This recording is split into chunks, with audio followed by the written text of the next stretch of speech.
அந்த கண்ணபெருமானுடைய மாமன் இந்த கண்ணனை கொல்ல வேண்டும் என்று நினைக்கின்ற அந்த நினைப்புகள்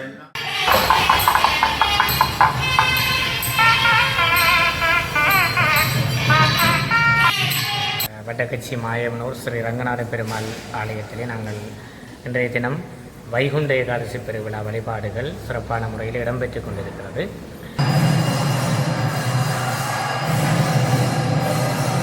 மகாவிஷ்ணுவிற்குரிய வழிபாட்டு நாட்களில் இந்த ஏகாதசி விரதம் மிகவும் சிறப்புக்குரியது. அந்த ஏகாதசி விரதங்களிலே மிகவும் உன்னதமான ஒரு வழிபாடாக இந்த வைகுண்ட ஏகாதசி விரதம் அமையப்பெற்றது. அந்த வகையில் இன்றைய தினம் அந்த வைகுண்ட ஏகாதசி விரதம், இதனை மோட்ச ஏகாதசி, சொர்க்கவாயில் ஏகாதசி விரதம் என்று சொல்லி மறுபெயர்களால் அழைப்பார்கள்.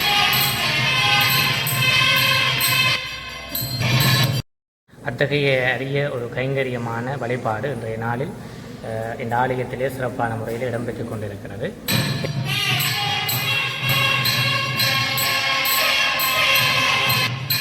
இந்த வழிபாட்டிலே ஒரு சிறப்புக்குரிய விஷயம், இந்த வைகுண்ட வாசல் திறக்கின்ற ஒரு வழிபாடு. இன்றைய நாளிலே மகாவிஷ்ணுவானவர் இந்த வைகுண்ட வாசல் வழியாக பூலோகத்திலே இருக்கின்ற உயிர்களுக்கு அருள் பாலிக்கின்ற ஒரு அற்புதமான பக்திமயமான செயற்பாடு இடம்பெறுவதாக புராணங்கள் கூறுகின்றன.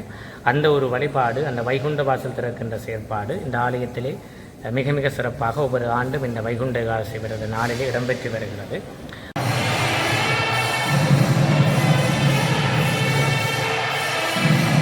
தொடர்ந்து இறந்த எங்களுடைய முன்னோர்களுக்கான மூச்சர்ச்சனை செய்கின்ற ஒரு வழிபாடும் வழமை போல இங்கு இடம்பெற்று வருகிறது. அந்த வகையிலே மகாவிஷ்ணுவினுடைய திருவிரலை பெற்றுக்கொள்ளுகின்ற இந்த வைகுண்ட ஏகாதசி விரதம், இந்த விரதத்தை நாங்கள் பக்தியோடு அனுஷ்டிக்கின்ற பொழுது அல்லது இன்றைய நாளிலே இங்கே ஆலயத்திற்கு வருகை தந்து இந்த வழிபாடுகளில் கலந்து கொள்கின்ற பொழுது எங்களுடைய பாவங்கள் குறைந்து எங்களுடைய முக்திக்கு அது வழிவகுக்கும்.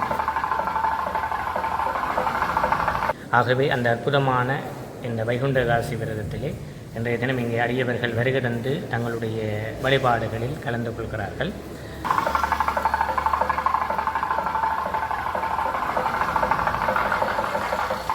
பட்டிமண்டபத்தினுடைய தலைப்பினை இந்த இடத்திலே உங்களுக்கு நினைவுபடுத்த விரும்புகிறோம். சமகால வாழ்வியலுக்கு தேவையான பின்பற்றக்கூடிய கதாபாத்திரங்களை அதிகம் கொண்டிருப்பது ராமாயணமே மகாபாரதம். கம்பராமாயணம், வில்லிபாரதம் என்கின்ற தமிழ் இலக்கியத்தினுடைய சிறப்புக்கு அணி சேர்க்கின்றது. சரி, சில கதாபாத்திரங்கள் எங்களுடைய மனங்களிலே நின்று உலாவும். உதாரணமாக ராமாயணத்தை எடுத்துக்கொண்டால் ராமனை அதிகமானவர்களுக்கு பிடிக்கும். இப்பொழுதெல்லாம் ராவணனை அதிகமானவர்களுக்கு பிடிக்கும்.